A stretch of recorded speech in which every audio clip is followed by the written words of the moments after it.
నేను 10 ఎకరాలు మొక్కజొన్న వేసానండి. ఒక కట్ట ఎత్తి ఏం సరిపోయింది? మా నేను మా అమ్మ మా తెలదా 4 ఇంటికి వచ్చి నువ్వు మడిచికి ఒక కట్ట ఎత్తున్నారు. ఏం సరిపోయింది? టిప్పికి 10 కట్టలు పడతాయి, 3 సార్లు పడతాయి, అట్ట 30 కట్టలు పడతాయి. ఇట్లా 4 కట్టలు ఎన్ని రోజులు తిరగాలా, ఎన్ని రోజులు తిరగాలా, ఎన్ని రోజులు ఇట్లా నిలబడాలా? అది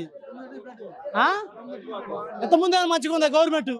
ఇప్పుడైతే మందు కట్టల కాడ గవర్నమెంట్ ఫెయిల్ అయింది, అట్లా ఫ్లాప్ అయిపోయింది. రేవంత్ రెడ్డి అయితే ఓటైనా ఇంకా టీఆర్ఎస్కి ఓటేస్తాను. నేను టీఆర్ఎస్ ఉన్నాయి, నేను కాంగ్రెస్కి వేయాలి ఓటు. గవర్నమెంట్ వాళ్ళు కేంద్ర గవర్నమెంట్ పంపితే ఈయన అన్నాడా? వాళ్ళు ఇవ్వకుండా చేయకుండా ఇట్లా చేశారు. తెల్లారుజాము నుంచి వచ్చినవండి, చాలా ఇబ్బంది ఉందండి. రైతులు ఇబ్బంది పెడితే చాలా ఇబ్బంది ప్రభుత్వం చాలా ఇబ్బంది పడిద్దండి. నాకు 50 కట్టలు కావాలా, ఒక్క కట్టకు నేను ఒక రోజు నిల్చుంటే ఎన్ని రోజులు నిల్చొని వ్యవసాయ పనులు చేయాలా? గవర్నమెంట్ చాలా తీవ్ర ఇబ్బంది పడిద్ది. ఇదే కొనసాగితే గవర్నమెంట్ మట్టి చాలా నిర్లక్ష్యం చేస్తే మంత్రులు 3 ఉన్నారు. ఎందుకండి ముగ్గురు మంత్రులు ఉన్నారు? ఎందుకేడా ఖమ్మం జిల్లాలో చెప్పుకోవటానికి ఏమైనా ఉపయోగం లేదు. ఇంత ముందు మంది కట్ల కరువు లేదు కదండి, ఇప్పుడేగా ఇబ్బంది. ఇక ఆ గవర్నమెంట్ లో లేదు కదా.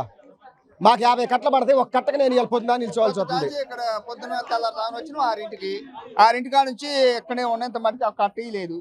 ఒక కట్టకి ఏం సరిపోద్ది? 10 ఎకరాలు ఉంది, 40 కట్టలు కావాలి. ఏమైంది ఒక కట్ట? ఏమైంది? ఎన్ని రోజులు తిరగాలి ఇట్లా మేము?